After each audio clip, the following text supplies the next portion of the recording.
Hi, and welcome to the Boat Princess podcast. My name is Nicky Vaux, and I'm your host. I am a boat owner, a marina owner, a director on the Marina Industries Association, and a huge advocate for boating.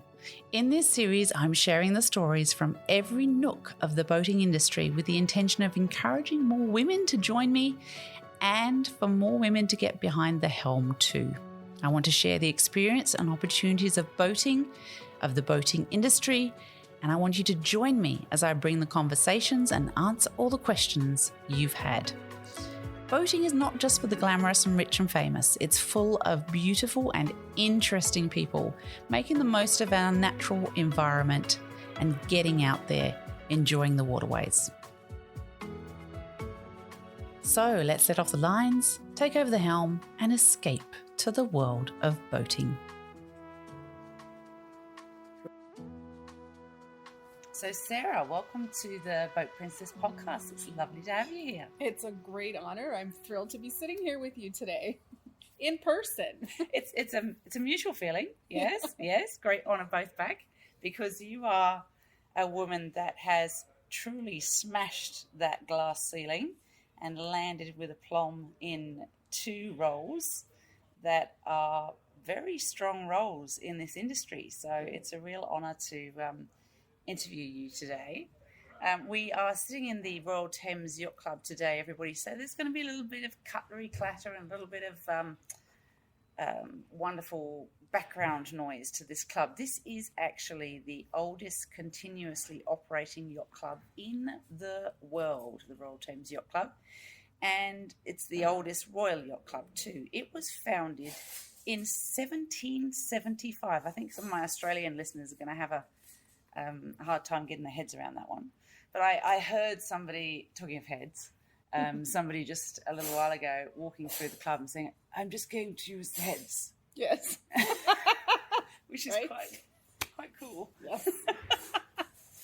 So, Sarah, I looked you up on LinkedIn, and I have to say I love your profile shot. It's got a little bit of red power and then that sort of rugby stance of don't mess with me. Yeah. Right? Yeah, it's funny, when they did those headshots, I was so uncomfortable, and then when I actually saw it, I thought, look at that turned out fantastic. Right? Exactly. It's got a really good look to it. I love it. I'm a bit of a red, like a little bit of red on women. I'm a bit of a red shoes girl, know? I'm with you on that. A little splash of color to stand out from the gray and black suits, right? Exactly right. Yes.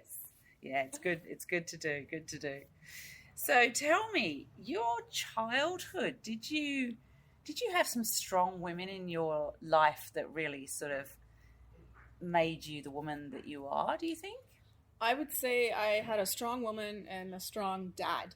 So the woman is obviously my mother, who took such great care of me growing up, and I watched her deal with her struggles, leaving her homeland of Romania to immigrate to Canada with nothing, no language skills, no nothing. And she made it through, and she raised a successful and strong daughter. And then my dad, who was just my hero and someone who never gave up, and basically, declared political asylum in Istanbul after escaping from Romania in the late 70s, not knowing if he was ever going to see his wife or daughter again, not knowing what the outcome would be. So, seeing their struggles to make it in Canada, and I didn't have a lot growing up, but them as role models helped me to do everything that I did, and I achieved it with their support, but yet on my own. And even to this day, my mom says, she's like, I don't know how you did it. Your dad and I had to get up at 5:30 in the morning and go to work and do whatever we could so we could put food on the table, and somehow you made it through on your own without our guidance. But they really did guide. Wow, I'm a bit blown away by that. I mean, normally when you say to somebody, what's your childhood like? Yeah. They come back with it was very nice, did a bit of sailing, But that is an amazing story. Yeah, so that really would have developed you as a person. And it was hard to be a kid in that environment. People today say, you don't have an accent. I might have an accent to you, but from a Canadian perspective, but yet I still speak Romanian as well, pretty darn well. And then, well, how did you learn? Well, I watched this kids' TV show, Sesame Street. I didn't know how to communicate at all. I know there's a lot of kids out there like that, but there was a lot of building blocks that were challenging. Wow. So That's amazing, Sarah. So you did a degree in political science philosophy. yes. Did you know what you wanted to be when you did that? All I ever wanted to be was a lawyer. My whole career, or growing up in high school all the way through, I wanted to be a lawyer. So I thought, what are the building blocks to doing that? And I thought political science was part of it.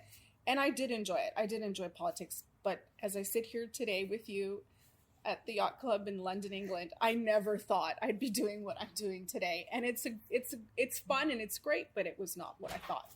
It was, not what I set out to do. There you go. So how did you sort of get into this industry? Well, my background, because of my political science degree, ended up being in politics. So I joined the Conservative Party of Ontario in Canada, in university, just to volunteer and get to know a bit about politics.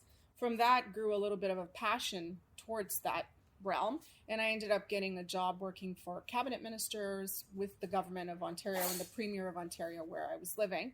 And that somehow made me a quasi mini expert in government relations, and I worked my way through in a couple of other positions that had to do with government relations.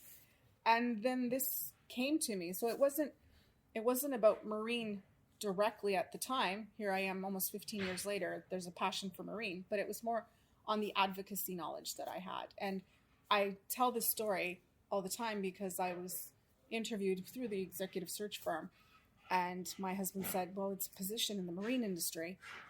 They're not going to pick you. They're going to pick a guy. Oh, okay. Right? And there was the challenge. So he's probably right. What do I know about marine? And then I got into the interview, and it wasn't about marine from the advocacy. It was about leadership, about running an association. And sure enough, I found out a couple years later there had been 10 candidates, and 9 of them were men. Wow. And I got it. So there you have it. You must be so proud of that. Yeah, it's been fun. Yeah, that's so cool.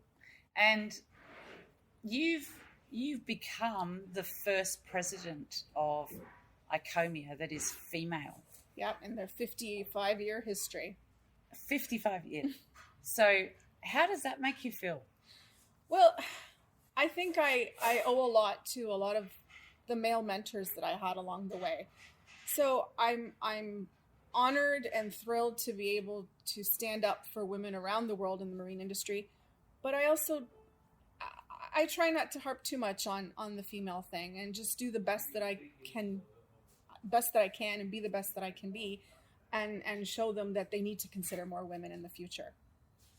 That's cool. But you're also a shining light for those women out there. Right, who would have never thought it was possible. Yeah. Because it was, there are very few women in those type of roles, and there are more of us now. I mean, at our association, we have an incredible high caliber group of young executive women, but it's not easy. Yeah. You have to really work for it. Yeah. So we've mentioned a couple of your roles so far. We've talked about you are the president of the National Marine Manufacturers Association. Tell me about that role. So I'm the president of the Canadian side of the association. So the role is managing all of the recreational marine issues that are happening in Canada. And I also do a lot of work with our U.S. partners and our international, as we discussed, ICOMIA. And it's about doing market expansion for our members, developing their products in other, emerging markets they would have not thought of. Then, of course, it's fighting things for them. We have to react to bad government policy. Recently now, there's proposed luxury tax coming into effect that will tax all boats valued above $250,000 Canadian, which is the same 1-to-1 to an Australian dollar. So there's a lot of government regulations and red tape that we are there to advocate and support our members for, and making sure we get more people into boating and expanding the importance that boating has in our communities across Canada, and that, I think, almost half of the Canadian population go boating. So that's a huge thing. So our role is to develop opportunities for dealers to sell more boats and get more people into boating as well. So that's a massive number of people you're representing. We try. Yeah. We try. That's huge. And then we talk about you being the president of ICOMIA. Can you explain who ICOMIA is and what they do? So ICOMIA is the International Council of Marine Industry Associations. So it's sort of the international association representing associations. So myself at National Marine Manufacturers Association Canada is a member of ICOMIA, as are other associations from Sweden, Australia, the UK, the US, you name it. There's about 36 countries that are affiliated through their association. So their role is to represent those associations around the world and their members, so my members and all the rest of the members out there, on international issues, whether it's international government relations, that, standards for boats, emission standards, construction standards, initiatives on how to deal with end-of-life boats and recycling and sustainability, kind of just the overarching look at it from the top across the globe and how to protect all of the businesses in the marine industry. So that involves some travel because it's an international body. So perfect example, us being here now at the Royal Thames Yacht Club, virtually opposite Harrods. I mean, yes. Not a bad spot. Not bad at all. I just wish I had some time to go do some shopping. I know, right? That's the trouble with traveling for business, right? You never actually get to do the stuff there. Yeah, you're just stuck in a meeting room. That's pretty much it. So yes, there is some international travel. Not so much in the last 24 months. No. How have you handled that? Well, initially it was great because I was home every day with my daughter, and it's 24 months of watching her grow a little bit each day and brought us even closer together. But there were times where I was really stir crazy because I did travel a lot prior to COVID. And I think it showed me balance. So it was hard for a little while, and then I got really comfortable in it. And now I've come out the other side, but I don't think I want to go back to where it was because it can be too much. So, traveling 100,000 miles a year doesn't matter if you're a man or a woman, if you have a family or you don't have a family, it wears on you. So I think COVID has showed us how to be more intentional and, do things more efficiently, definitely. But you had some challenges with Zoom times too, didn't you? Because a lot of ICOMIA is based in Europe, right? So that's right. So whether I tend to be the one up at 4, 5, 6 o'clock in the morning, and it always seems to work out fine between Canada and Australia. It's everyone else in between. Our time zone connections are just fine with one another. So yeah, that was challenging, definitely, and it is maybe centeristic to Europe because we have a lot of members here. So it's either really early or really late. Yeah. So the ICOMIA board is fairly male heavy. Yes. Is that an issue for you, or how do you feel about that? I work really well with everyone. I've never operated or built my career on saying that I would much rather work with men or women. I'm really thoughtful to helping young women, to mentor them, and young men. I mean, we have a young man from Asia that is now on the executive committee, and I feel this commitment to want to help him grow. So to answer your question, to me, it's fine. I just like to be able to see more women be involved and feel reassured that they can do what men have been doing 55 years in this organization, but it is predominantly still male dominated. You had a bit of a moment when your career sort of developed a little bit more at a conference and you felt that support from the men around you and so on and so forth. Can you tell me about that? Yes, so I recently had the opportunity to speak at a boating conference, and it was a panel, women and mentoring in the industry. And I was like, oh, they think I'm a mentor now? I was, what? That's not possible. When did this happen? So I just told my story. I told my story of how I can think of 3 men in particular who made such a huge impact to my career. Two of them, all three of them part of Icomia. One was, also my boss. And they always believed in me, and they gave me the courage to do more than I can. And I will now thank them and say, thank you so much for having faith in me, and you've done so much for me. And they say, well, we didn't do it. You did it. You showed us you could do it. Anyway, telling my story, at the end of the conference, it was a reception, and I had 3 or 4 young women from the industry come up to me like I was some sort of a celebrity. And I was like, wow, what can I do for you? And they were, your story is so empowering, and, we want to learn from you, and, could we stay connected? And I sat back the next couple of days and I said, I have no idea when this happened. I never realized I could have this impact, and that means the world to me now. And I can't wait to continue doing that in the future as well. It's kind of nice, isn't it? Us especially as more mature women, I guess, that we have that. I mean, I get DMs in the back of my Instagram all the time asking for advice, and it's really, really satisfying. It is. Yeah. It is. Yeah, it's a really good feeling that you're supporting women out there, whether it be they're nervous about buying a boat and they want your advice on something, or they're actually looking at applying for a job and they're asking you, how should I go about this, and sort of thing. It's really, really lovely to get that. I find it wonderful. It is. Yeah. And so what advice would you give to women out there to getting into our industry? I would say align yourself with strong mentors, whether it's men or women. And in this case, I was very fortunate to have some fantastic men who taught me and mentored me and gave me the opportunity to grow and prove myself. So I would say you've got to work hard for it. It doesn't come to you just because you're a woman or because there's an entitlement to it. And that's the way I built myself. I listen a lot, and then I learn and build up my courage to speak. I'll tell you, when I first joined the executive committee, I probably spent 95% of the time listening and learning from those who knew a lot more than I did. And now I'm the one who can be the one that speaks more and teaches others. So that's what I would give as advice. That's cool. And you're a boater yourself? Yes.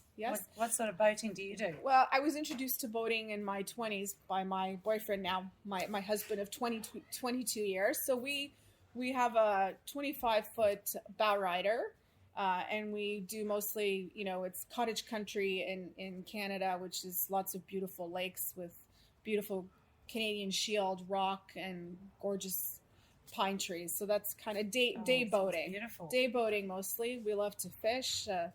Our daughter has learned to water ski, so just being out there and finding a really quiet spot to anchor and enjoy lunch and relax. That's so cool. Yeah. And I think for families, it's a really important activity to enjoy. It's very different to everything else we do these days. So it's a real counterbalance, isn't it? Absolutely. I mean, I look at, my daughter turned 15 today on St. Patrick's Day. So Yay! Happy birthday! So I think I see that every day we have her out on the water. She's not on her phone. There's no service out in the middle of the lake. She's learning to do athletic things, loves to fish. So it's great family time and bonding. And we're not thinking about anything. Well, we might think about the odd shoal or rock that we don't want to hit, but we're just really in the moment. And that's just great for health, happiness, and physical activity. Wonderful. Well, thank you, Sarah, so much for your time. I know you are a very busy girl, so I appreciate you sitting down with us today. I'm sure the listeners out there have appreciated your story. It's quite a unique one, so that's a good one to share. Is there anything else you'd like to say to our listeners before you go? Well, I thank you for this opportunity. I'm a huge lover of Australia, and I can't wait to get back and perhaps have a pavilion at the Sydney Boat Show, which we hope to be able to do in the future. And I just say to all the women out there listening, like I said, just don't sell yourself short. Have faith in your abilities, but always learn and listen to those around you, and that's how you'll grow. Awesome. Thanks, Sarah. Lovely talking to you. Thank you, And Nikki. that's the Boat Princess out. We'll see you on the water soon.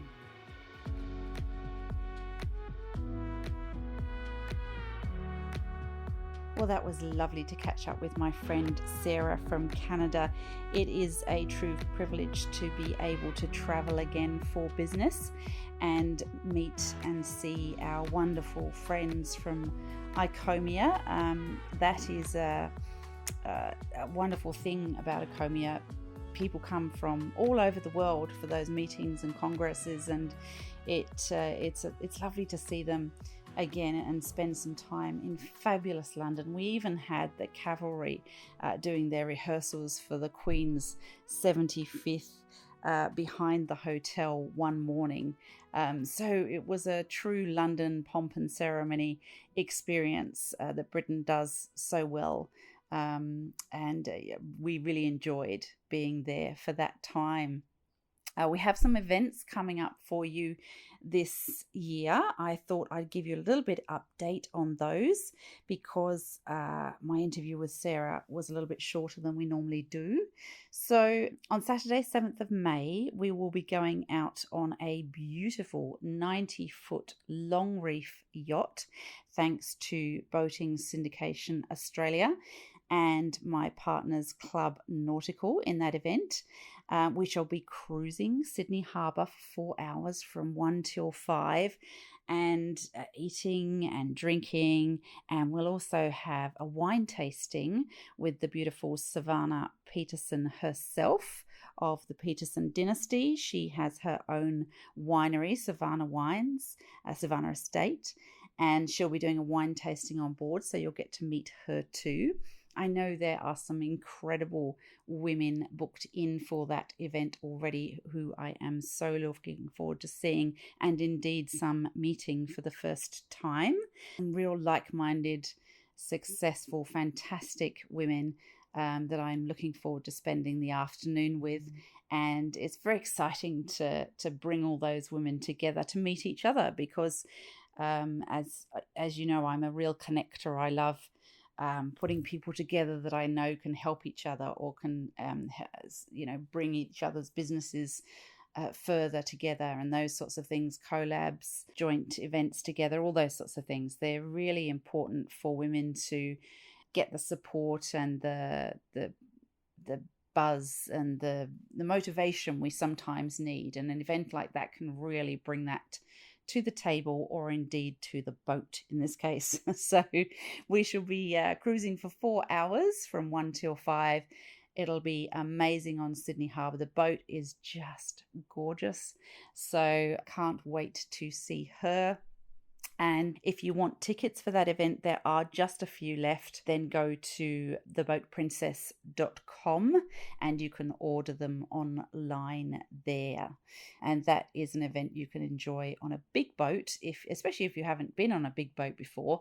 It's hundreds of dollars as opposed to thousands of dollars. So, get on board and have a really great time with us. The next event for the diary after that is Saturday 14th and Sunday 15th of May. We have the Superboat Championship up at Lake Macquarie. Now, our marina, I say our marina because it is our marina, Marmong Point Marina, is kind of the host space for that. So that's pretty exciting for us. It's called the Fast and Loud Festival at Lake Macquarie. And I know my mate Andy from Queensland will be bringing his boat down. So it'll be great to catch up with him, Andy from AMT. And it's going to be very exciting to see those boats on the lake racing. And there's some lovely music events attached to it and all that sort of thing. So that's a good one to put into your diary. The next event after that is one of my absolute favourites for the boat season, and that is Sanctuary Cove Boat Show. That runs from Thursday 19th to Sunday 22nd of May. Obviously, it's at Sanctuary Cove Marina up in Queensland. And that is a beautiful event, a lifestyle event. It's not just boats, it's cars, it's all the luxury and lifestyle that comes with that boating lifestyle. So really cool event, really looking forward to that. And we're working on a couple of things that we're hoping to put together specifically for my clients and listeners to enjoy at that event. Of course, I will be doing a bunch of live Instagrams there and some of those lovely interviews like we did last year to people who are there, and also some tours of the boats, which is just fantastic. So that will be a lot of fun.